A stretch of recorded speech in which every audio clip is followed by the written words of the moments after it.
All right, I think we can go ahead and get started. Just one more time, can everyone hear me online? Yes, we can hear you. Okay, thank you very much. All right, good morning, everyone. Thank you all for coming. This is our first meeting that we've had in person since 2019, so I'm really excited to have everyone here. So I'll just give a little update on, or not update, but a little synopsis of why we have these meetings, if you haven't been to one before. So the purpose of these meetings is to enhance our county's preparedness and response to emergencies or incidents by involving government, private business, nonprofits, and citizens. So these meetings are open to everyone, but involving everyone to make sure we're prepared for such an incident. So this meeting, like I said, will be our first in person, and which is great timing because the month of September is National Preparedness Month. So we really just want to bring awareness to these issues in the community. All right, so first I'd like to go around the room in here. It might be a little difficult for everyone to hear online, but we'd like to get some introductions in person, and then Caleb is going to introduce everyone that has signed in the chat. So when you introduce yourself in here, if you could project, because these microphones up here will have to catch it. But yeah, we'll start with Caleb. Do you want to go ahead? Good morning, everyone. I'm Caleb Goody. I'm from the Howard County Office of Emergency Management. Richard Phillips. I'm also from Emergency Management. Chris Strong with the National Weather Service. Mike Gerber, National Weather Service. I'm responsible for wireless emergency alerts across the United States. Debbie Rivera, a pastor at Ellicott City Church. Jim Ale with Howard County OEM. Battalion Chief Steve Hardesty, Fire and Rescue Special Operations. Yeah, Bob Schiller. Great races. Aries. Dr. Bruce Altschuler with Races, Aries, and with the Maryland Responds Medical Service. Andy Prodigal with Howard County Aries Races and also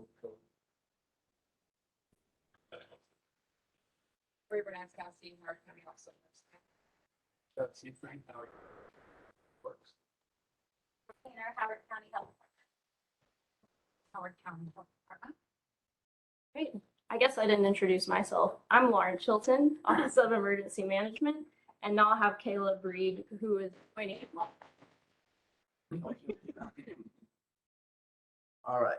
So online, the people in the chat, we have Melissa McComas from Elite Spice, Sharon Walsh from Howard County DPW Facilities, Michaela Salem from Howard County OEM, Derek and Tracy Eve, Dave Taylor from Cara, Mark Hinton, Fred Burko, Zach Hollenbeck from Howard County DPW Facilities, Dan Wilt from Howard County Races, Chris Jagarapu from DPW Highways, Tracy Hansen from the Department of Homeland Security's Cybersecurity and Infrastructure Security Agency, Nicola Morgul from Recreation and Parks, Paula McCreary from Department of Technology and Communication Services. We have Jeremy Calandro from the Baltimore Metropolitan Council and the Baltimore UASI. And then we have Amy Lanham from Risk Management. Back to you. Perfect, thank you. All right. So now I'd like to introduce Battalion Chief Stephen Hardesty to present the spill report for the past quarter.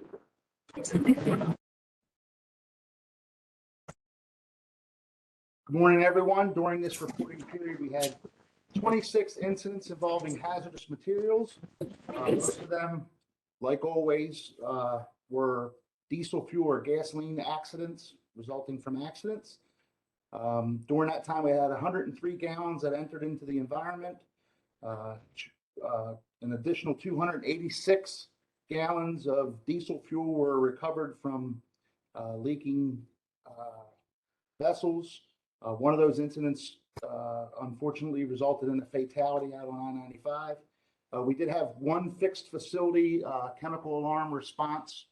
I'm happy to report that it was a false alarm, weather related, so that's a good thing.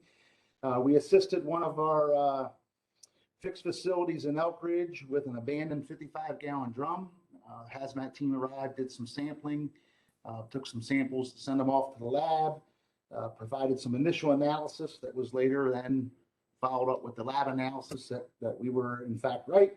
We overpacked it and they were having it removed from the site. And we did reach out to our folks at MDE and the environmental crimes from the state's attorney's office, put them in contact with the police department to try to figure out who left the barrel there, who left the drum there, and take care of that. And the only thing other than that, we did have one unfortunate resident in the West Friendship area that took delivery of a home heating oil delivery that was their tank was overfilled and we ended up with some heating oil in the basement. So we worked with the contractor, MDE spill response, and us to help them get them squared away and get them taken care of. But that's what I have for this month. Thank you.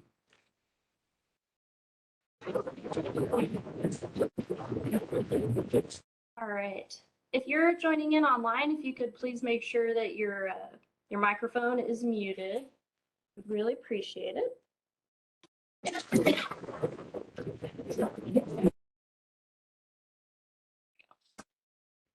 All right, so I'll give a few Office of Emergency Management updates for y'all. So OEM is continuing to complete regular scheduled testing of the Ellicott City Outdoor Tone Alert System units. OEM is planning a test of the whole system in November.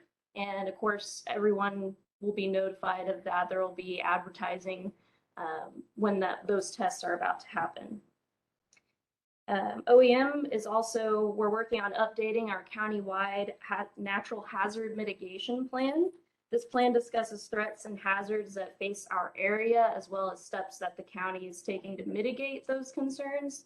We're going to start hosting public meetings, and most likely in November, to start getting feedback from the community. Notifications will go out through Howard County social media, and I believe through radio and television as well. So our goal is to gather feedback on those actions and hazards from all populations. And so, like I said, we'll be sending out notifications about that. I also want to draw attention to the hazard identification and risk assessment survey that will be going out soon for citizens. Caleb is working on this effort to do this risk assessment, and that link is coming soon for that survey. And it'll be on Nextdoor. Is that correct? Okay. Yeah, it'll be on our Howard County Nextdoor account. Also, OEM will be presenting at the preparedness fair that will be hosted at the one of the LDS's buildings or LDS Church's buildings, and I think it's on John's Lane, St. John's Lane. Thank you. So that's going to be a huge community-wide affair. There's going to be booths. There's going to be presentations and sessions to go to.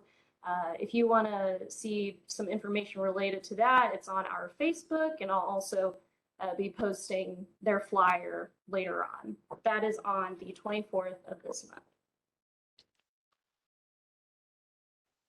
All right, so next I'd like to introduce Christopher Strong. Chris is a warning coordination meteorologist with the Baltimore Washington National Weather Service. And today he will be speaking about extreme weather in Howard County and how to protect yourself and your family. Great. So the thing is it just through the keyboard, or how do I advance? Yeah, through the keyboard, through the arrow. Well, do you want to stand over here? Or do you want to stand over there? Because I can switch it for you if you need me to. No, I got it. Okay. Okay, so here we go. Okay. I stand here so I could be in the right spot for everybody online as well. So everybody in the room. Perfect.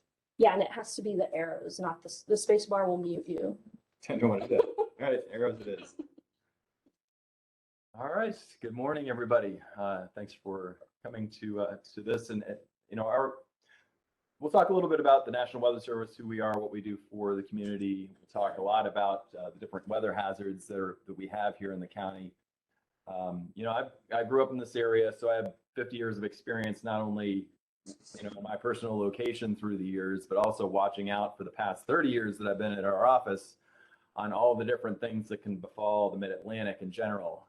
And those are sometimes the most important things, because a lot of weather disasters, especially high-end weather disasters, happen frequently in the area, but very infrequently at any one individual point. So let's take hail, for example, by a show of hands for people in the room. Who has seen hail out of thunderstorms at all during the summertime? Right? Who's seen bigger than golf ball size hail during a thunderstorm?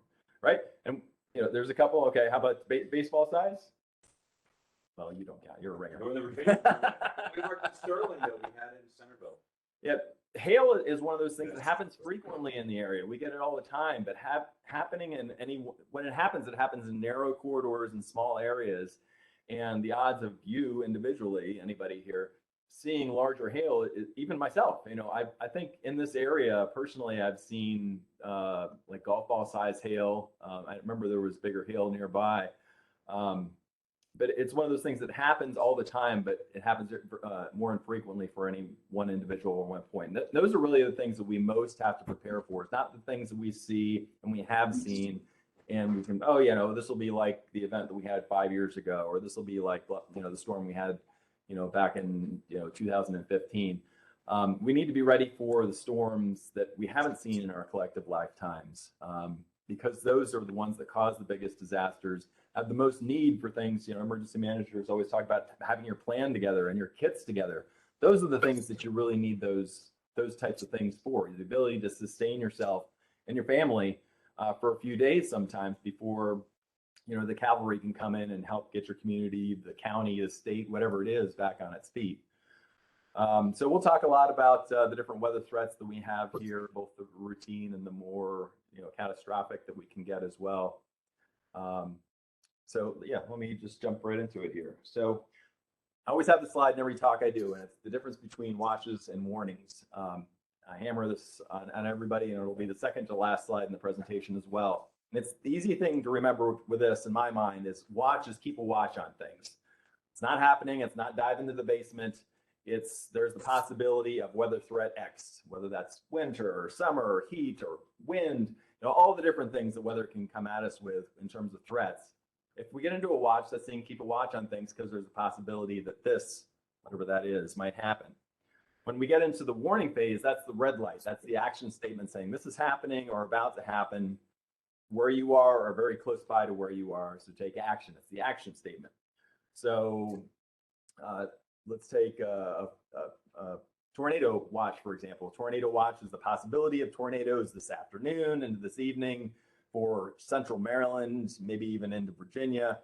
It's regional, but it's letting people know, hey, you're going to your kid's graduation today. Let's keep an eye on things collectively and be ready to know what you're going to do if we get into a tornado situation, because that kind of thing is possible today. And then when the warning comes out, that's for your community, your particular area, Columbia, letting you know that, hey, there's either a tornado been sighted, confirmed on the ground, or the radars that we're using to monitor the weather are showing a very tight rotation within the storm that can very easily produce a tornado. This is where you want to get inside, put yourself with as much building around you as possible to protect you from the storm that's coming through. And it's not a very common thing around here, but they do for individual points, but it's one of those things that happens rather frequently, and we need to know what we're going to do and then be able to activate it when we get to that red light warning phase. So we'll talk about a lot of these here this morning, but we get Mid-Atlantic. One of the reasons that I've stayed here as a meteorologist, the National Weather Service is a lot like the military, and most of the time people move around the country to move up through their career ladder. I grew up here. I'm familiar with the area, and one of the things that I like most about it is the weather threats. We get a little bit of everything here. It's a lot of variety. It's not battling the same thing every day, and that makes it interesting. We get to do different things as we go through the course of the year. But that does mean that we do have a lot of weather threats here in the Mid-Atlantic, in Maryland, and Howard County.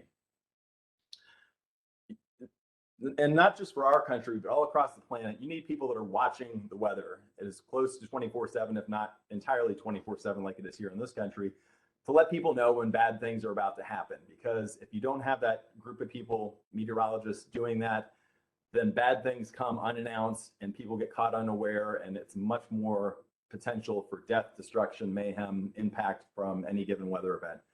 So our job at the U.S. National Weather Service, and this is kind of how we stack out in government, we're under the Department of Commerce. A lot of people have heard of the National Oceanic and Atmospheric Administration.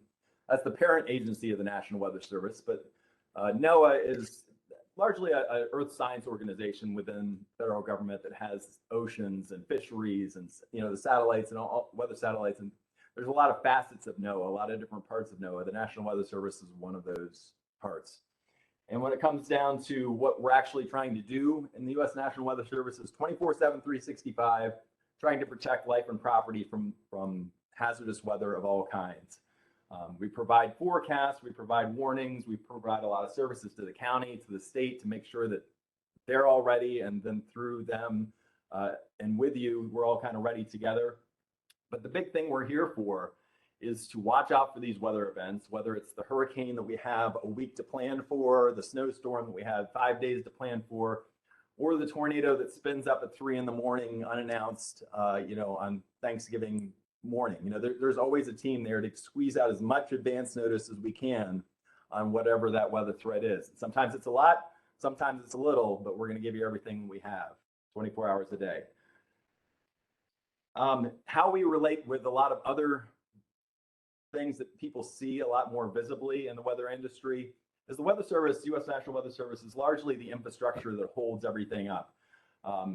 You know, the weather satellites that orbit the planet, watching the weather systems as they're developing and evolving, the radar network across the country, supercomputers that still fill rooms in this day and age that process all of this information and step it into the future to model how the global atmosphere is going to evolve over the days.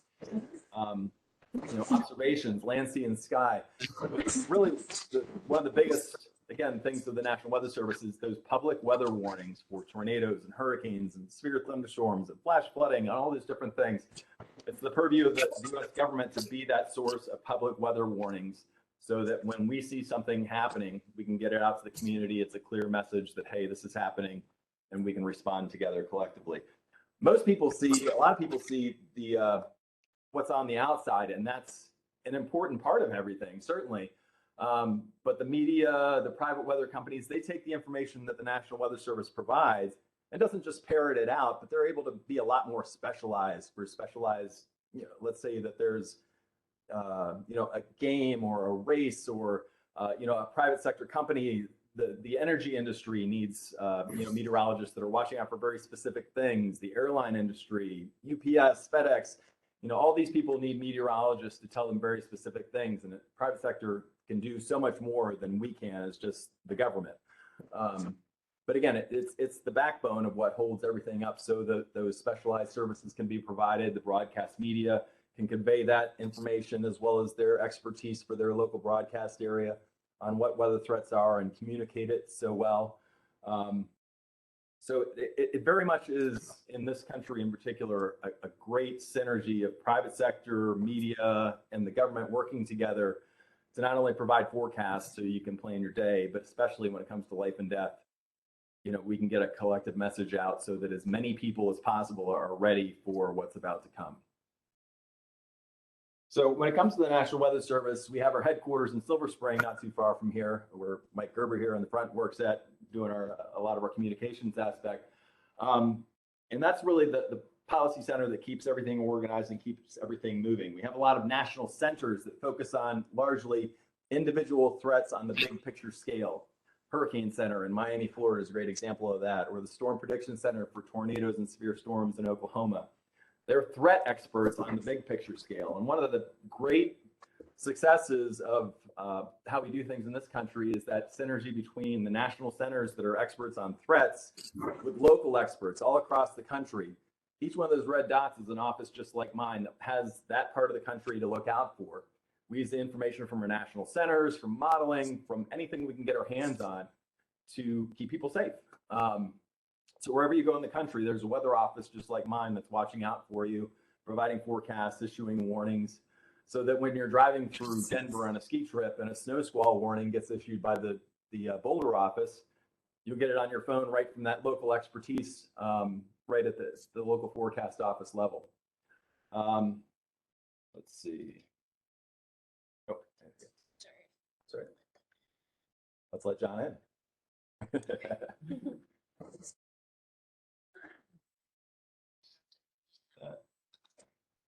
Okay, so our office, it's not a grand skyscraper by any stretch. It's a small office, relatively, of 28 people working 24 hours a day, technicians to keep everything working, IT to keep the IT working, and a team of forecasters that rotate 24/7 through the schedule to keep a watch on weather and get that advance notice out to people.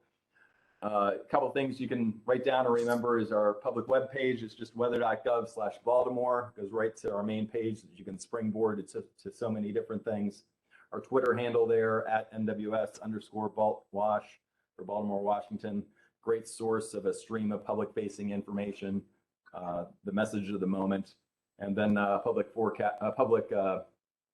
communication phone line as well. But again, people always working in our office 24/7, at least 2 people all the time to keep a watch on things and squeeze out as much advance notice on weather disasters as we can. And I think that picture's old enough that Mike almost could be in there, but I've got to get a new picture for that too. Yeah, I was much younger back then. Yeah. We both were. Yeah, so let's talk about thunderstorms. Thunderstorms are the most common everyday type, especially during the summertime, threat that we get around here. And it takes 3 things to build a thunderstorm. You need moisture in the atmosphere, you need instability, and you need lift. You need moisture because if we're in the desert, you can't form a cloud, you can't make a thunderstorm. But we have no shortage of moisture in this part of the country. Chesapeake Bay, the Atlantic Ocean, the Gulf Stream not too far away. The Gulf of Mexico can make surges of moisture up here.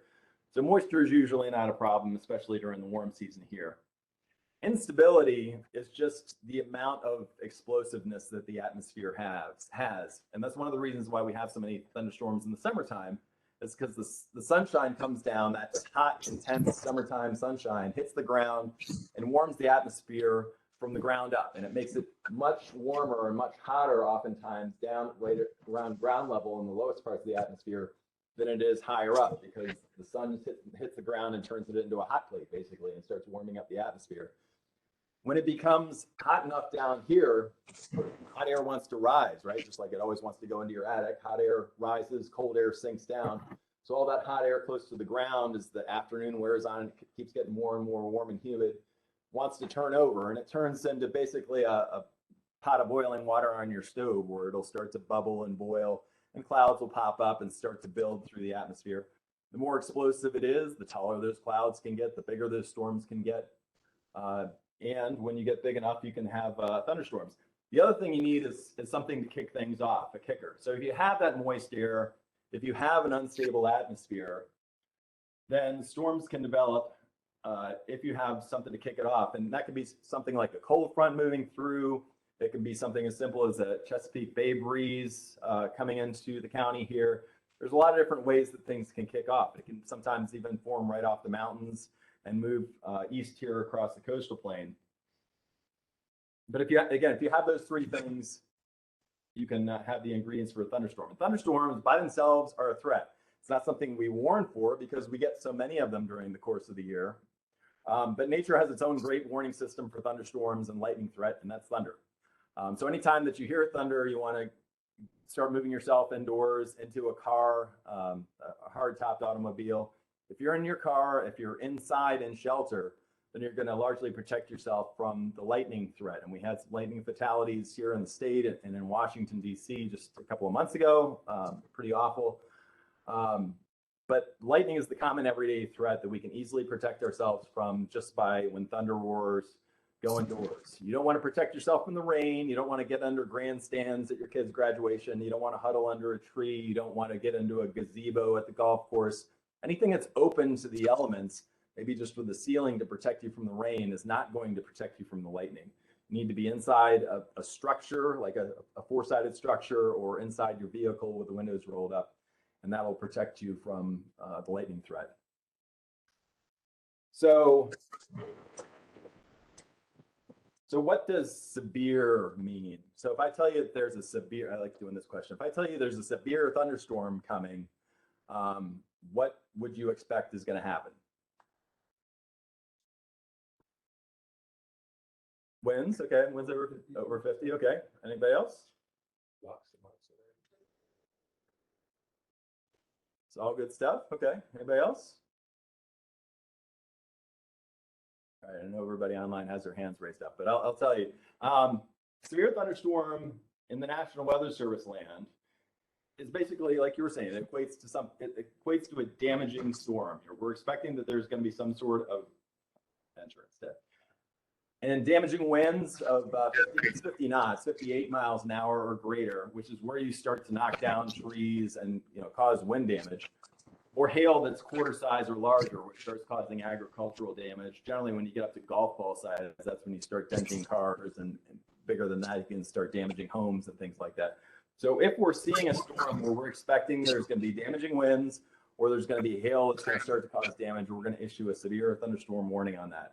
It has nothing to do with flooding. It has nothing to do with lightning. It has nothing to do with darkness or heavy rain or anything like that.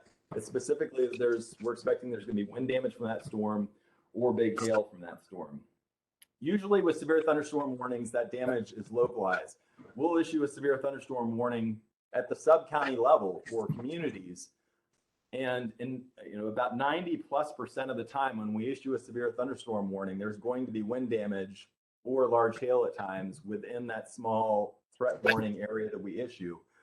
But most of the time, it doesn't impact everybody within that warning, but it's going to impact someplace pretty close to you. So even if you don't see wind damage from that storm, 9 times out of 10, somewhere in a community close by to you, there was wind damage that came out of that storm. So when you hear a severe thunderstorm warning, that's what you want to think, that the storm is going to produce damage. If not for me, someplace pretty close by. So I should get myself inside and away from that threat. So what makes a storm severe? We talked about the 3 ingredients for a thunderstorm. What makes a storm severe is you want to maximize those 3 ingredients. You want to have more moisture, which is the fuel for these storms, the instability, which is the explosiveness in the atmosphere, a strong kicker to actually organize these storms.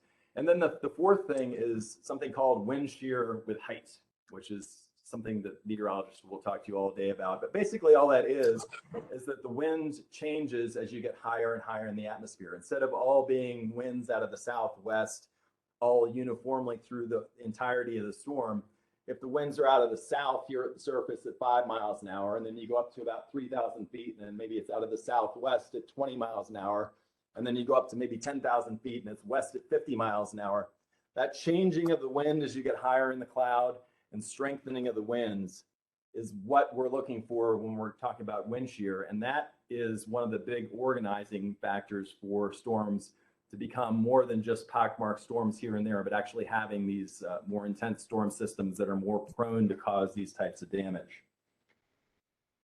And I didn't load this up in advance, so I won't risk it here, but wind damage, again, when it happens, and I do storm surveys all the time. One of the things I do on my job, and talk to people about what they saw, and invariably it sounded like a freight train. There was it became very hard to see. The wind became very strong. But most of the time, especially here in Maryland, but even largely across the country, when there's wind damage, most of the time it's from these severe thunderstorms, basically taking a straw, if you want to think of it that way, and blowing it really hard at the surface of the surface. And what that does, since the storm's also moving as well, is it'll cause a path of damage, because that straw that's blowing down to the ground is creating a 50, 60, 70, 100 mile an hour wind, and it causes a channel of damage. And most of the time when we see those, the wind is moving along with the storm and things get blown down more or less uniformly in a very similar direction. When you get tornadic storms, a lot of the damage is similar, especially for the weaker tornadoes that we more often see here in Maryland. But instead of that more uniform path of damage, you get things more Cuisinarted, and different things are falling in different directions. You're getting different wind is causing things to fall and be impacted in different ways. But in the end, wind damage is wind damage. Trees go down into homes, over roads, into cars, unfortunately sometimes into people. If it gets strong enough, you can start damaging roofs, or even more wholesale damage to structures. But most of the time when we get wind damage, it's from these severe thunderstorms within the state of Maryland. So again, getting back to watches and warnings, watches give you that hours of planning time to help you with your daily planning. And then those threat zone warnings that are for smaller, particular threat zone areas, regardless of where the county lines are, give you those minutes or sometimes tens of minutes, depending on the severe thunderstorm or the tornadic threat, to act on those. And the amount of lead time, again, depends on the weather threat, depends on the given situation, but tornadoes in particular, most of the time in this area, you're talking about a few minutes from when your phone goes off to when that when that tornado is on the ground, if one's going to drop. So you need to be able to have something that's you're able to do quickly to keep yourself and your family safe. If you're running a business and you have a tornado plan that takes like 20, 30 minutes for you to do, it's going to be long gone before you're able to complete that plan. So especially for tornadoes, it needs to be something that you can implement quickly to do as much good very quickly to, again, keep people safe. So what do I do for severe thunderstorms? We'll talk a little bit more about tornadoes in a minute. But don't be outdoors. Be ready for falling trees, from damaging, dangerous winds. Actions and the end result is very similar to tornado. But in addition to being inside, you also want to have in the back of your mind, all right, if this storm becomes very, very strong for my area, where am I going to go quickly? If the wind really starts to escalate and my home starts getting picked apart or trees start coming down, where's my safe room that I'm going to go to keep myself as safe as possible? And again, that's putting as much structure, as much home, as much business, whatever it is around you, between you and the outside world. You don't want to be close to windows or walls, interior rooms as low as possible to put as much building between you and the outside world as possible. Derecho. Who was around for Derecho 2012? It's beginning to be quite a while ago now. All right, everybody, largely, or most people anyway. Oh,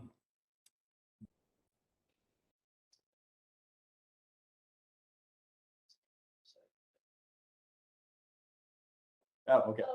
Okay.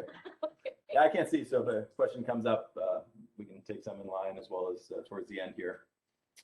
But it's not Derecho. Most people say Derecho, but it's actually Derecho. Any case, it's what is a derecho?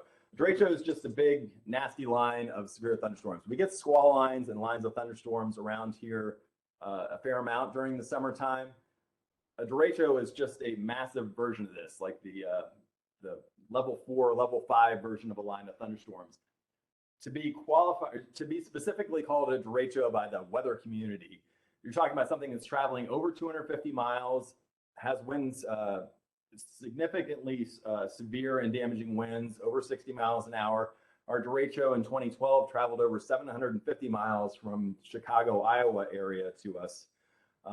So it's just a very long-lived, very intense band of severe thunderstorms that travels across the country and can cause some pretty extreme damage because, again, we've maximized those ingredients that make these storms. They're more common in the central part of the U.S., in the south central or the Midwest, but occasionally, as we found out in 2012, they happen here as well. And that was a very nasty version of derecho. And just for what that was, you can see that storm actually forming back west of Chicago and traveling all the way across Indiana, Ohio, West Virginia, and here into Maryland, all the way offshore in the Atlantic. So just a very long-lived, nasty storm. This is the satellite view, which shows how cold and how tall the storm was as it moved through. And assuming it's not gonna work. But in any case, you can see those deeper reds. That actually became even more intense as it moved through Ohio, West Virginia, and over the mid-Atlantic here. Just an incredibly tall, violent, bubbling storm system that moved right across us that late June day when temperatures were extremely hot. It was, I think, the hottest June day we had ever had on record. So just a phenomenal amount of fuel and humidity for this storm to work off of and just be an explosive event, one of the highest impact events that I've been through my entire career. Over 2 million customers without power just here in the Maryland, Virginia, DC area. Not only was it the power outages, gas pumps didn't have power, ATMs didn't have power, traffic lights were out, no air conditioner with temperatures over 100 degrees. So we're not just talking about you couldn't charge your iPhone. We're talking about some pretty substantial things that if this, I think back of that was a Friday night into a Saturday morning. If that would have been a Thursday night into a Friday morning and then the workforce would have been let loose into, trying to navigate to work with all these impacts, it just would have been even more disastrous in that respect. Phone lines were down, cell phones weren't able to communicate, landline comms were damaged. There was large 911 outages in different parts of the area. So there was really it really kind of showed how impactful, again, major catastrophes can be above and beyond the usual stuff that we deal with from year to year. And like, any weather event, that kind of thing will come around. It's all cycles, so it's going to come around again. It's one of those things we just constantly watch for.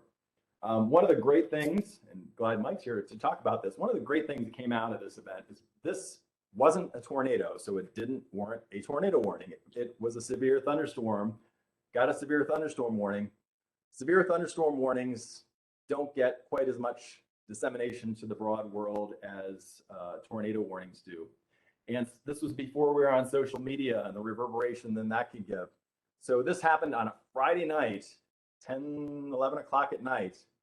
We became aware of it as being as bad of a threat as it was a few hours before that it got here, because earlier in the day, the expectation was that it was going to get disrupted by the mountains and it would be less of a threat to us. But as it became clearer that this was going to be a bad deal, it was Friday evening. Reaching people, especially the general public, becomes increasingly difficult because people have checked out there with their families, they're out to dinner, doing all those things that people do. Now, one of the great advancements that when this again comes around is not only will we have social media that'll help, but we have wireless emergency alerts on your cell phone that Mike actually runs and helped develop. Got a big award for because it's such a big deal. It really is. And not only will those wireless emergency alerts hit your cell phones for tornadoes and flash floods, but if there is a severe thunderstorm that's that high a caliber where we're expecting widespread damage, we can now hit everybody's cell phone for that, saying destructive wind is coming your way, head indoors, seek shelter. It's a short message. We can't say everything in the world, but at least it's a great bell ringer to hit people when we see something like this coming down the road. So that's a couple of advancements for the next time we get one of those that'll help reach more people that this threat is coming and keep people even safer. Tornadoes, the Great Severna Park tornado. This wasn't too far from where I grew up, so I love this picture. And it's also my honeymoon tornado because I just got back from my honeymoon, first day back at work, and bam, I was working radar for this day. That's Route 2, Ritchie Highway, going through Severna Park, Maryland. We get tornadoes all the time here in Maryland, and again, it's one of those things that you rarely see. I've never seen a tornado on the ground. I've seen like a funnel cloud that ended up touching down the road. But it's one of those things that you don't usually see that happens all the time across the state. Sometimes we'll get 20, 25 tornadoes in Maryland in one season, in 1 year. And this is a map of just 16 years from 2000 to 2015. Probably should update it again. But it just gives you a scope of all the tornadoes that we had during that 16-year period. And you can see there's a fair amount. We rate tornadoes on the level from 0 to 5. Zeros are the most common. They're what I call the tree snapper tornadoes because they're the type of tornadoes that knock down trees on homes, trees over roads, life and death, just, issues, but it's not wiping your house down to the foundation. So let's kind of take it step by step here. EF0 tornadoes, again, cause a lot of tree damage and things that tree damage causes. And that's about 90% of the tornadoes that we have. We go up to a level 2 tornado, and you can see how going from zeros there where there's a fair amount, this is all tornadoes. If we take off the zeros and the ones and just go to 2 and higher, a lot fewer, but also you can see the tracks are starting to get longer. So they're more organized, more powerful, more destructive. And by the time we get up to 2, we're starting to cause structural damage. We're starting to rip roofs off. In addition to the tree damage, we're starting to move cars around and starting to do some more substantial destruction. The Annapolis tornado just last year, I'll update that for this, caused a lot of damage and destruction from South Anne Arundel County right through Annapolis to the Severn River. So that's kind of the level 2 tornado. Let's take off the 2s and just leave the 3s, 4s, and 5s. Again, much fewer, tend to be longer tracks, but they happen across Maryland. You can see there's a number of them across Maryland, even into Howard County there with the College Park tornado back in the early 2000s. And there's the College Park, some of the pictures from that. You're starting to pick cars up, throw them into buildings, much more widespread structural damage. As you go up through the EF caliber tornadoes, you're getting more and more potential for life and death issues and fatalities and all the things that come along with bad tornadoes. And this is the full record, tornado record, all the way back to 1950, the map across Maryland and Virginia there. And then we get to the 4s. We've never had a 5, God forbid, here in the mid-Atlantic, and I think even in the eastern US. But these are the level 4 tornadoes. Frostburg back in the late 90s, La Plata, the last super huge one that we had in Maryland back in 2002, Rixieville, Virginia, Petersburg, Virginia. Those are really the big 4 of the EF4s around our area. And those are the ones that cause the big newspaper pictures that we see more frequently in the center part of the country. But we can get those here in Maryland. We need to be ready for these. So when you get that tornado warning on your phone, this is why you're getting into your house, getting into a secure area with as much structure between you and the outside world as possible. Because as meteorologists, we're not quite good enough yet, getting better all the time, but not quite good enough yet to let you know that this tornado is this kind of tornado versus a weaker tornado. There's a little bit of refinement we can give there, but not a lot. So we always need to treat those rare tornado warnings as something that can be potentially very, very bad. Get inside and put yourself with as much structure between you and the outside as possible. So again, tornado watches are for broad areas, for broad periods of time and during the day. And then we'll be at the office watching our multitude of weather radars that we're so lucky to have here in the mid-Atlantic. And when we start to see something that's rotation within the storm, our meteorologists can just quickly with our system line up a warning based on that storm. Where is it going to move? Add a little bit of uncertainty in case it moves a little left or a little right.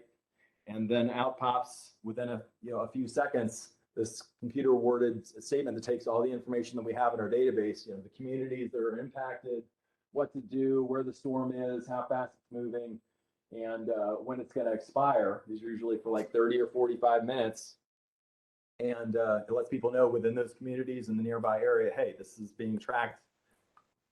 Put yourself in a safe situation. And again, tornado warnings are one of those few warnings that'll activate your cell phones as well. If you have coverage and if you have a smartphone, of course. So think about what you would do with, single digit lead time, oftentimes less than 10 minutes of what you would do in a tornado situation when you're at work, when you're at home, especially if there's a watch or that type of thing. Know what you're going to do if you're out visiting your parents, and if you just have to have plans for what you're going to do in these situations and be able to do it quickly. And have a couple different ways to get National Weather Service warnings, because any system can have its issues from time to time, and having just a little bit of redundancy, as emergency management will tell you, will go a long way in making sure that you get that message. So again, what do we do for tornado? As much structure between you and the outside, and low interior rooms away from windows are best. We are in hurricane season. I'm sure you all probably know that. You all online know that. It's hurricane season. So we've got that going on all the way through November. When we think about severe thunderstorms, they're more often in the heat of the summer when it's, it's hottest in May, June, July into August. But hurricane season's a little bit later than that. We don't usually start firing up hurricane season, especially here in the mid-Atlantic, until July, oftentimes August or September. September is usually our most prone month, but it really, the peak of hurricane season here in the mid-Atlantic goes into October even. So even though it's been pretty quiet this season so far, we're really still in the go time, and the tropics are acting up. Looks like we've got a quiet period from that threat, at least for the next 7 days. But once we get past that, we're going to have to keep an eye on what's firing up here in the tropical Atlantic Ocean. This kind of just gives a map of how active hurricane season is climatologically, on average through the course of the year. And you can see, August 1st through a good part of October is prime time for this season, and when we need to be at our most ready. One of the things I always harp on with hurricanes is people focus on the wind, and it's really one of the biggest problems for safety, because wind is oftentimes not the biggest threat from these storms. It's really the big 4, unless you're on the Atlantic coast, in which case you can throw in rip currents, which is number 5. But for most of Maryland here, especially in central Maryland, the big 4 are Inland flooding from torrential rainfall. These storms bring so much humidity, so much in the way of big storms, especially if it's slow moving. You can get a phenomenal amount of rain from these storms. I mean, Houston, Texas from Harvey got 40 inches of rain with an event. I mean, that's how much rain we get on a year, and they got it in a couple of days. So these storms can bring, especially if they're slow moving, phenomenal amounts of rain and the big flooding issues. Tidal flooding, if you're on tidal shores, not just the bay, but all those estuaries and nooks and crannies that are tidal, big tidal events can result in. Supremely high tides can come with these storms if the track is just right/wrong. Winds and then tornadoes. Hurricane is just a big assembly of individual thunderstorms. If conditions are right, thunderstorms can produce tornadoes. So it all kind of goes in to think that if you have those big collection of thunderstorms, if conditions are right, you can form tornadoes as well. A lot of them don't form any tornadoes. Ivan in the early 2000s got 35 around here in a few hours. So we can usually, as forecasters, give you that indication of whether tornadoes are going to be a problem with a storm, whether tidal flooding is going to be the big thing with a storm, or inland flooding, or if the storm is more closely landfalling to us, the wind threat. But that's how we'll be conveying with the county, with the state, with you all in the community, what the threat is, because it oftentimes is not the wind. The storms are rated on the wind. The news coverage is generally geared towards the wind. You know, if it's a Category 3 storm, it's going to get a lot more media attention and a lot more coverage than a tropical storm or a Category 1. Isabel was a tropical storm as it moved through Maryland and was one of the most, destructive power outage storms that we've had in the state's history. So it's kind of misleading at times to think about storms and their impactfulness in terms of that rating that we give it or how much coverage it's getting in the news.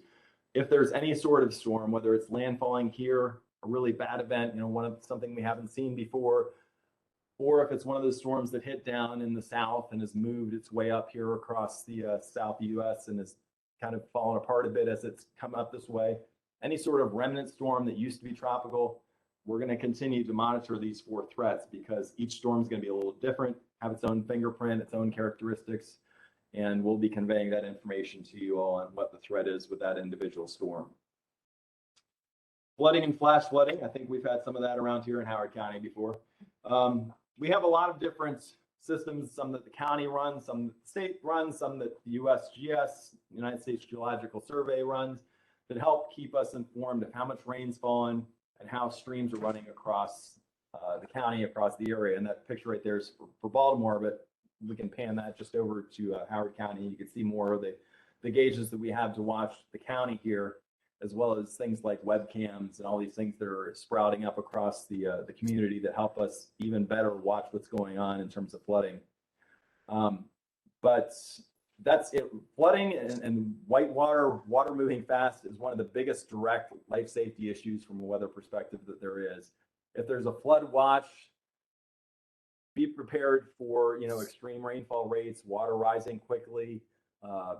And then if there's a flash flood warning issued for your area, it'll, again, be one of those things that hits cell phones and lets you know that there's a potential for a flash. We're expecting a flash flood in that warning area. Flash flood warnings, tornado warnings, again, it's not for the county. It's not for county-based things. It's for this particular part of the county, these communities. This is where the heavy rain is. This is where we're expecting flooding or flash flooding is going to develop.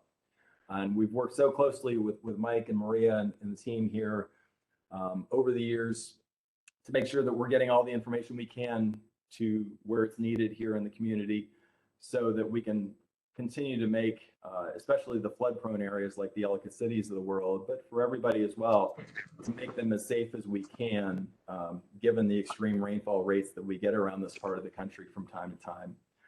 And the big flood that we had in Ellicott City in 2016 and 2018, those caliber of rainfalls, again, like tornadoes, they happen all the time around the state, around the region.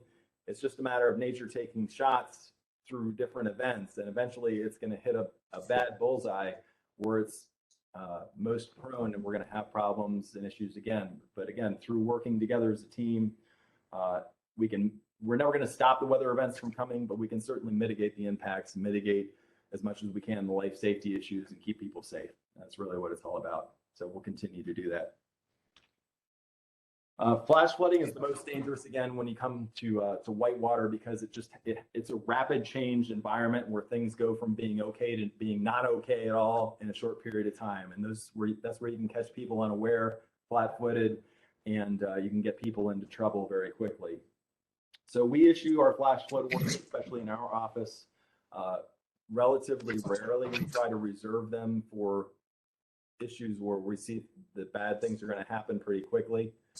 So again, treat them like they should on your phone. When you get a warning from the National Weather Service through that wireless emergency alert on your phone, it's for a pretty rare, unusual event. So do whatever you can to keep yourself safe from whatever that threat is.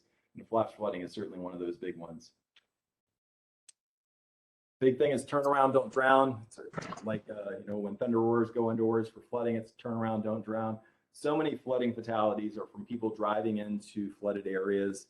And sometimes it's people not being smart, but sometimes it's people just driving around at night, cresting a hill and then coming over the hill, and they come down into a low area, can't see far enough with their headlights. Maybe it's raining, and that road that they're expecting is covered by the stream that usually runs over it, and they drive into the waters and can get carried away. So watch out for low areas. If you need to be driving in a flash flood warning type of environment, again, probably not the greatest thing to do, but if you need to be out there, watch out for low areas. Don't be in flood prone areas. Keep an eye on streams and drainages that are usually not issues, but can turn into issues pretty quickly if you get one of these really bad events.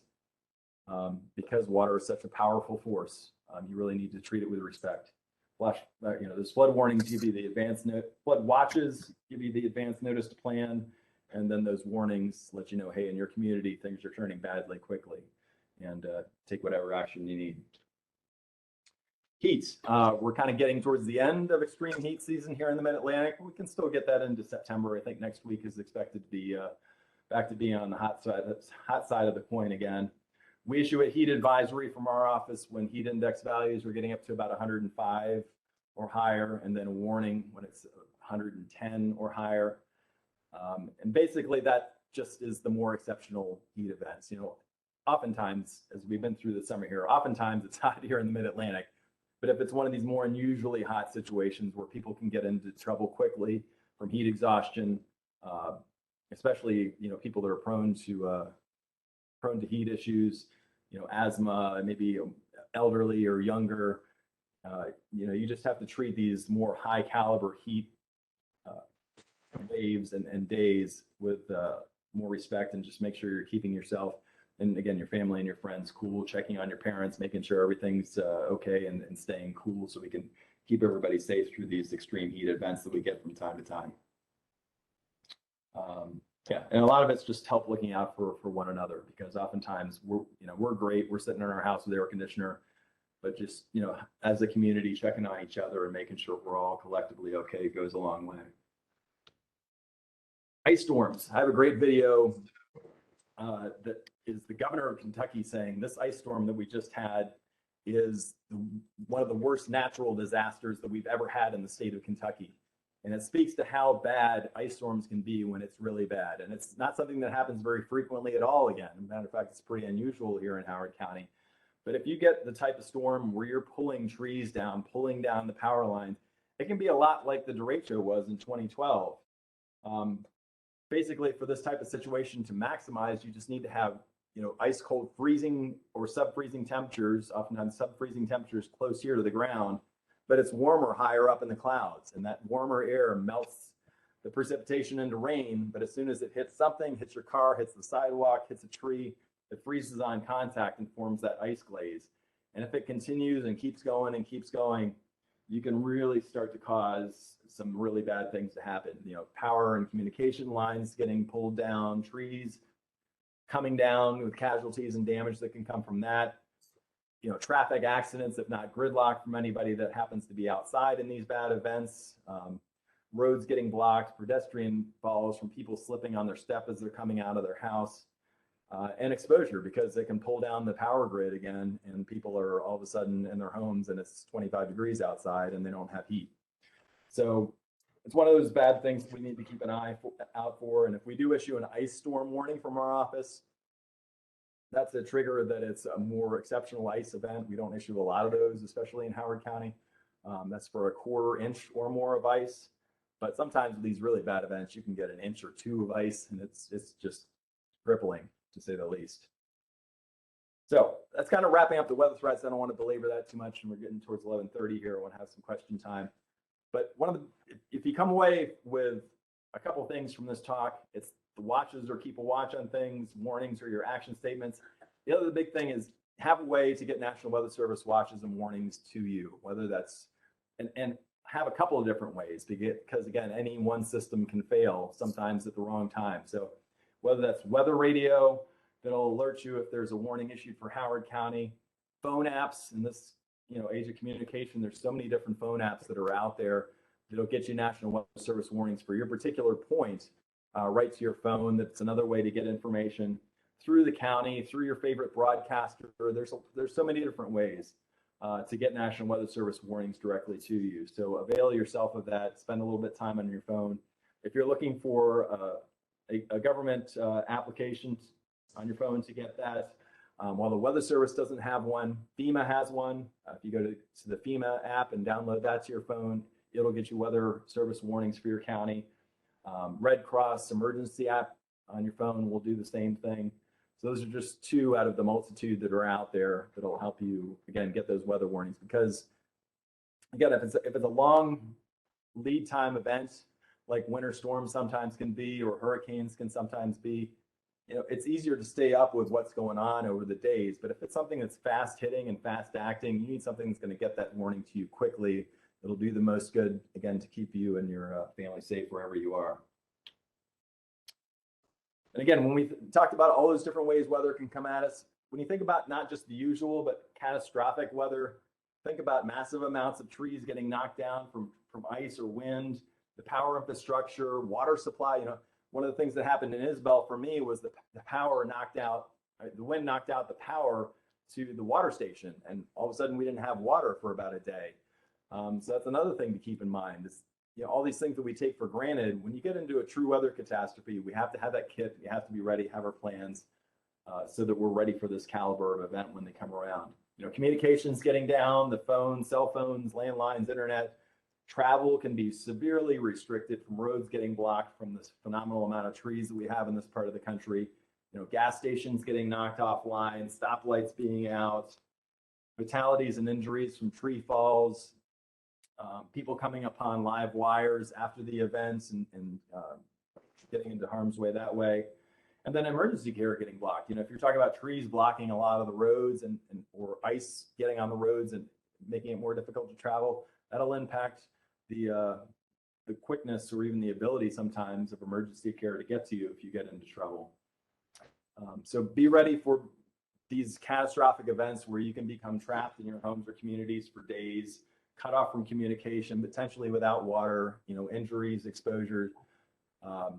The government's first response is going to be to clear the response routes and the main lines, and then getting down into the individual communities, which is why it's in these catastrophic events, it can take a little while. So have a plan and a kit, not only for that 5 to 10 year disaster, but those 100-year events that we haven't seen collectively in our lifetimes. We're going to give you as much as we can from our office to give you as much advance notice to be ready. But it takes a little effort on the community's part also to be looking for it and keeping on top of the weather situation so that you can get it, you can pass it to your families, you can pass it to your business partners. And together as a weather ready nation, not just the Weather Service, but together we can keep our communities as safe and as ready for these weather events that we get here across the Mid-Atlantic from time to time. I said I'd bring that slide up one last time, so there it is. So it must mean that the next slide is the last slide. There's my contact email there at the bottom right. Thank you so much for having me here to give you all this information. Again, weather.gov/Baltimore is our website that can give you all sorts of information. We're always on the job 24/7, 365, watching out for those hazardous weather events. And collectively, we'll all be ready for when the next big one comes.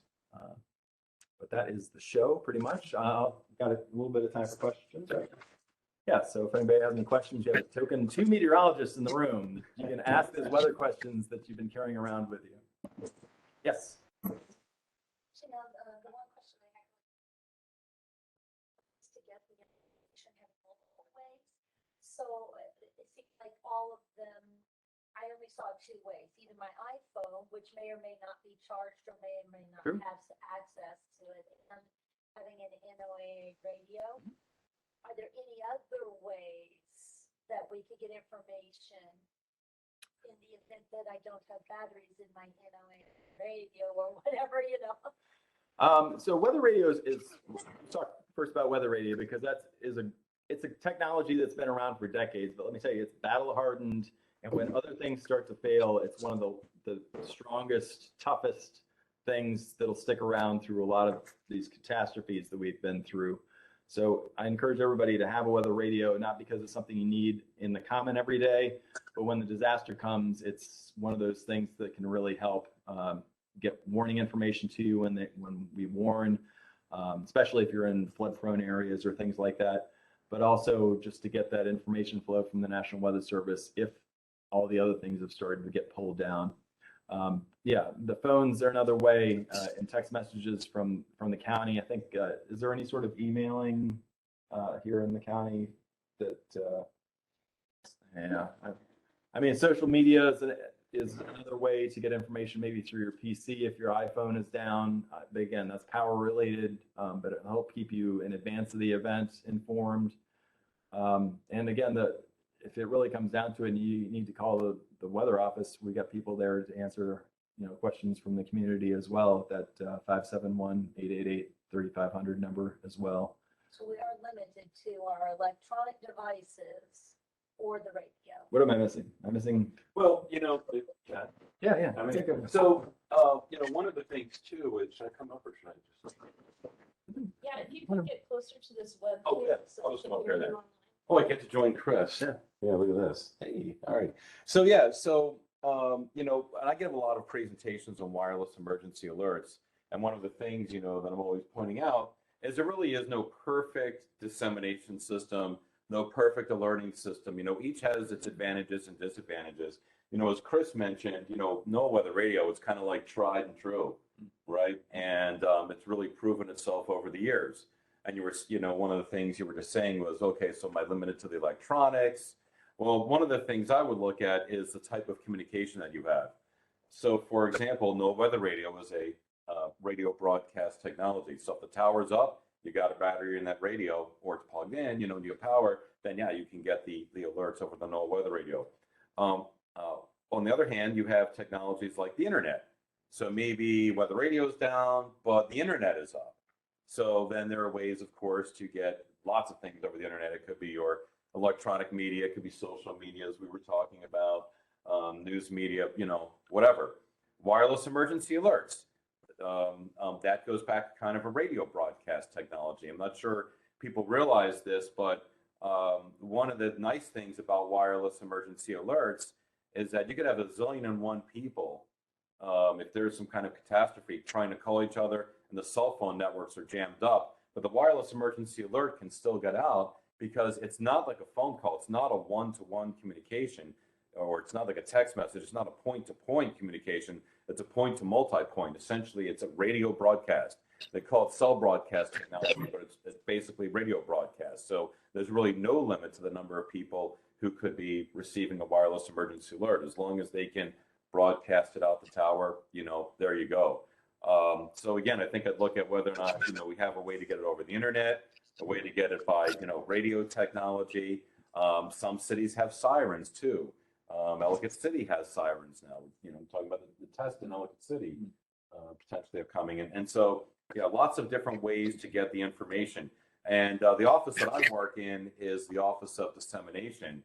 So one of the things we look at is that National Weather Service information is in the public domain. We make it widely available. It's publicly available. And there are companies and nonprofits out there who take that information, hundreds, if not thousands of them, and they repackage that material in whether they're doing like a reverse 911 service or that mobile application that you from your local TV station that you subscribe to, or one of the communities, maybe the community has an emergency alerting system. So point being, lots and lots and lots of different ways to get those alerts. Yes, gentlemen in the back. Yeah, ham radio is, you know, we have a Skywarn amateur radio community. If we have a bad disaster, especially a catastrophe, we have a ham radio station right in our office that can get information out to and in from the amateur radio community, especially when other forms of communication are failing down. And another thing I guess I mentioned your prior question is the broadcasters as well. If you have a favorite broadcast meteorologist, we have them out to our office a couple of times a year just to talk about any issues that are coming up and keep us all on the same page. So especially when the bad weather events come, and I don't care if channel 2 says it's going to rain and channel 13 says it's going to be partly cloudy, but when the bad thing's coming, I want everybody kind of saying the same similar message. And I think we do that pretty well together. So broadcasters are certainly another way to get that information. Yeah, throughout the country, we've got fantastic relationships with broadcasters, and it's thanks to people like Chris. You know, just as Chris is working with you all and building relationships here, you're working regularly in our forecast office, working regularly with the media as well. And we have Skywarn weather spotter classes that we teach across the community, both virtually and in person at times. More virtually in COVID, and we're trying to get back to more in person now. But that's a great like hour and a half class to sit through, to go through a lot of our weather threats, safety, how to get in contact with our office. And you come away with a weather spotter number that you're registered with our office as being trained. So if you see tree damage or funnel clouds or hail or all these bad things that can happen, you have a hotline right to our forecasters so you can get that information. And it might be the difference between us kicking out a warning or not based on, you know, your information combined with everything else that we have. So if you go to weather.gov/Baltimore, there's a Skywarn button towards within the icons there at the bottom, and that gets you to a list of all the classes that we have scheduled, which evolves as we go through the year. So that's another weather safety thing. Yes. We have been every single disaster that you have listed up there. Good job. We lived in Texas, we lived in Florida, Ohio, New York, here in Maryland, and I really appreciate some of the things that you said. The government says that you need at least 3 days worth of supplies, but in our experience, you need at least 7 days worth of supplies, because not everything happens in 3 days. There's sometimes they can't get through in time. There was one tornado in Wichita Falls, Texas, is around. Oh, Yeah. I think it was one of the famous ones. Yeah. And one side of the street, pristine. Mhm. You had suburban typical trees, you had your grass, you had everything that was just what you have in the homes. On the other side of the street, there was nothing. Yeah. Just nothing. No streets, no traffic lights, no houses. Here or there was a couple of slabs of concrete, but that was it. And that was for hundreds of feet. Yeah. Utterly unbelievable. Weather can be If you hyper-localized. get a warning, get into the basement as fast as you can. Yeah, you know, one of the things when you mentioned before, Chris, the derecho 2012, you know, here, let's say in Howard County, we think about the impacts to us.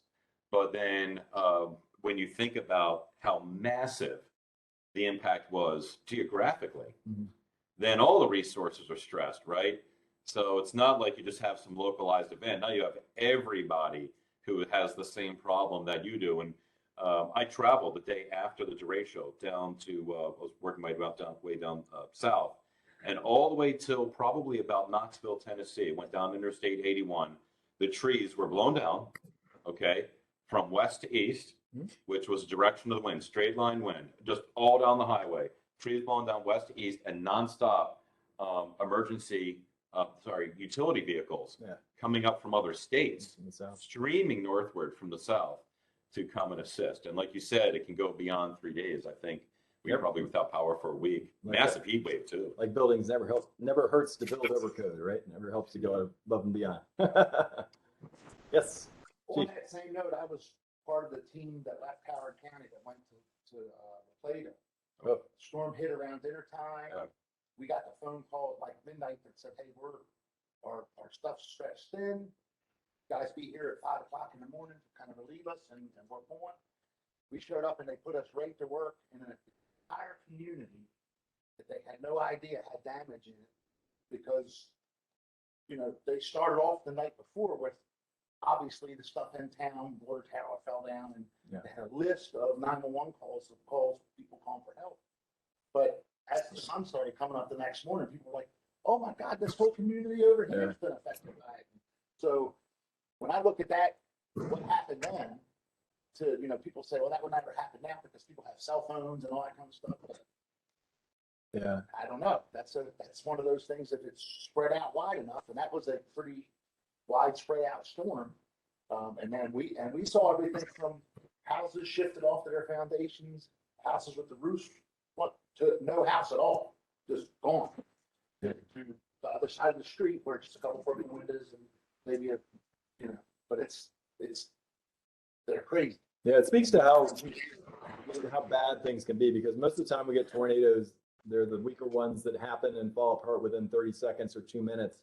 The La Plata tornado touched down just as it crossed the Potomac River into Charles County, Maryland, tracked not only through La Plata to over the Chesapeake Bay onto the eastern shore, almost got to Salisbury before it finally fell apart. Like 80 miles, I think it was, of just tornado damage, which is just like having an EF4. It just was a phenomenally bad, rare event that unfortunately is going to come back again, eventually again. I mean, it's very poor. People out of their house and they're going, Howard County, no wonder it took you so long to get. Caleb, are there any questions online? Nothing online. I'll give another. Mike. So we mentioned no weather radios a few times here. Say already they are a really great redundant system for everybody to have. If anybody does not have one, please come see us after this. Anybody who's online, who's registered for this through Eventbrite, and please just contact our office. And we have a limited number of those we try to hand out every year as part of our outreach program. We still have some left, so as long as we have them in stock, I'm happy to get them. Do people hear that online, or should I repeat I'll that? put it in the chat. Okay. A couple more things out there. Sure. Yeah, so a couple of things here. I'm a proud employee of the federal government. We're here to help, right? But actually, there are a couple of things, and these are going to be in the category of did you know? Now, Chris didn't show it here, but I think one of the greatest examples of transparency in the federal government is the area forecast discussion that we do at the forecast office. And if you've never read these before, this is basically the forecaster who's on shift spilling their guts to you, telling you, basically providing to you their levels of confidence as to why this storm may or may not occur. Like they may have a major winter storm in the forecast, the confidence may be very high, and they'll say that there. Or maybe the confidence isn't as high, or there's various factors. And this is something that if you're not reading that area forecast discussion and you're in any kind of weather dependent, industry or work, probably something you want to take a look at there. And it's right on the forecast page. Yeah, it's weather.gov/Baltimore. You can look for forecasting Yeah. discussion. It's one of the icons, like Skywarn. So that's a great thing. Another thing that you can do too, and now I do a lot of work in wireless emergency alerts. What my job is, really a lot of my job, is I try and work with the Federal Communications Commission and Federal Emergency Management Agency and wireless industry. You might say trying to persuade folks to improve wireless emergency alerts. For example, you can go online, you can go look at this FCC website, and you will see public comments of ours, mine on behalf of the National Weather Service, talking about things like how we want wireless emergency alerts to improve so that it will eventually show a map of of your location relative to the hazard, things like that. But did you know that you, whether emergency manager or the general public, can actually make recommendations or suggestions for improvements like that through the Federal Communications Commission? That's how improvements happen to those types of services. They have an electronic comment filing system, and you can do it. You can do it at any time. You basically just write it up and enter it, hit the submit button. And it's very easy to do that and to have your voice heard.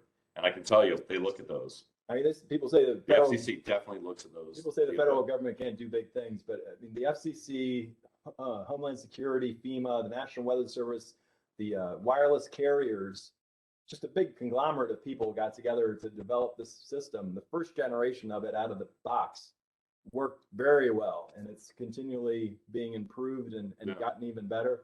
But it was amazing how just right out of the box, it's just started saving lives, and it's been a Yeah, we've done a lot of things, rolled out around 2012. The funny thing is, our first major success story, I was excited about this, really a couple major success stories. The first one, we didn't even know how well it was going to work. Like, we knew we were sending the alerts out, but we didn't know how, in the reality of how many cell phones were actually going to present the alert. Obviously there's what carriers tell us is going to happen and what we think is going to happen. But Elmira, New York, Corning, New York area, tornado went through, hop, skipped, and jumped for, I think, 10 miles. There were like a couple thousand structures damaged. Emergency management, emergency response expected to literally find bodies. There weren't even any fatalities. And what they found out when they're talking to people is that people got this alert on their phone and people didn't even know they had that service. And it was the first time we had like a major success story of that. Another one, being able to get the alert to people quickly. Another one of the early success stories was in the state of Connecticut. There used to be a video of this online, but there was a camp manager who was running a camp, those soccer domes, and she got the alert on her phone. Unfortunately, it was an event where I think we had very limited lead time. It was very short, but she got the alert quickly, got the kids from the camp, the 25 kids and counselors, rushed them into an adjacent building. Tornado came through, and there was actually a video of the soccer dome lifted high above the highway and thrown down next to the highway. And you can imagine how many fatalities, how many lives were probably saved at that. But yeah, lots of advancements there. It used to be a 90-character message. Now we're up to 360 characters.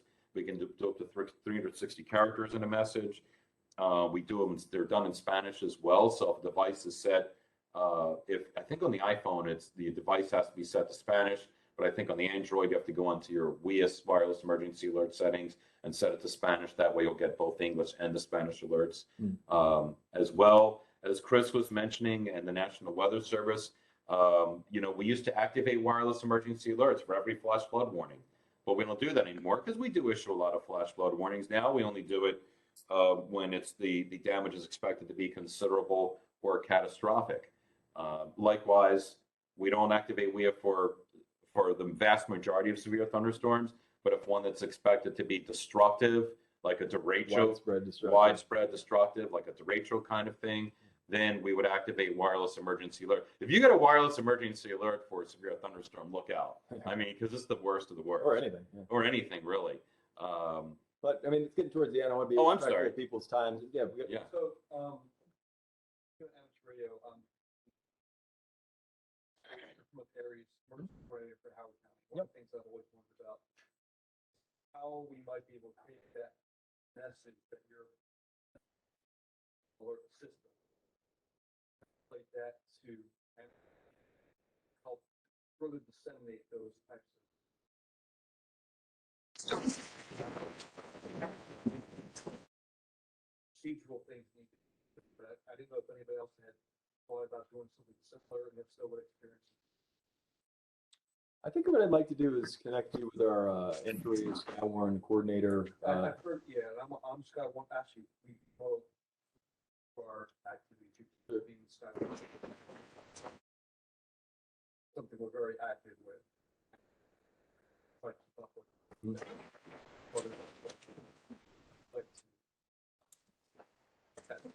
Yeah, definitely. And Jerry Stuckel just recently took over for us, and he's that seems to me. yeah, he's very energetic, has a lot of good ideas. So yeah, let's get together and talk about that. Yes. Is your, it's blocked by. I'm sorry. Oh wow. NOAA.gov, is that email address? It is NOAA, .gov. National Oceanic and Atmospheric. There you go. .gov. That is best comment we've had. Yeah, it's great. Yeah. You can't hide your email address like that. Here's the Twitter handle for the office. Thought he got away with it, didn't he? If you're a Twitter person, I highly recommend you get on our Twitter feed, and there's our webpage that'll get you in this. I didn't even talk about like snow and wintertime, typical wintertime. You go to the winter tab on our page, once we get to winter, there's a whole host of information.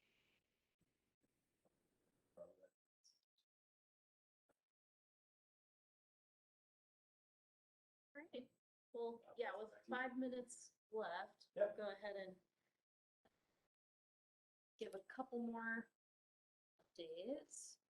Thank you all so much for your presentation. That was extremely informative.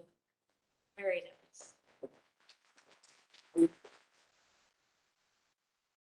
So I'd like to just point this out. If you'd like to join our mailing list for LEPC, so for these meetings, for any kind of information we want to disseminate, you can scan this with your cell phone. And it'll take you to a little form where you can put in your information. Or you can go to this link if you're online. Yeah, then you'll get the emails for the invitations for these meetings, which they happen quarterly. So the next one's tentatively in December. That's of course close to the holidays, so we'll see how we end up scheduling that. But we'd like these meetings to be as informative as possible, to educate everyone, for everyone to see each other and kind of like know who's in these emergency preparedness offices. But with that, I'll go ahead and end the meeting there. Thank you so much again for coming, and I hope you have a good rest of your day. Thank you.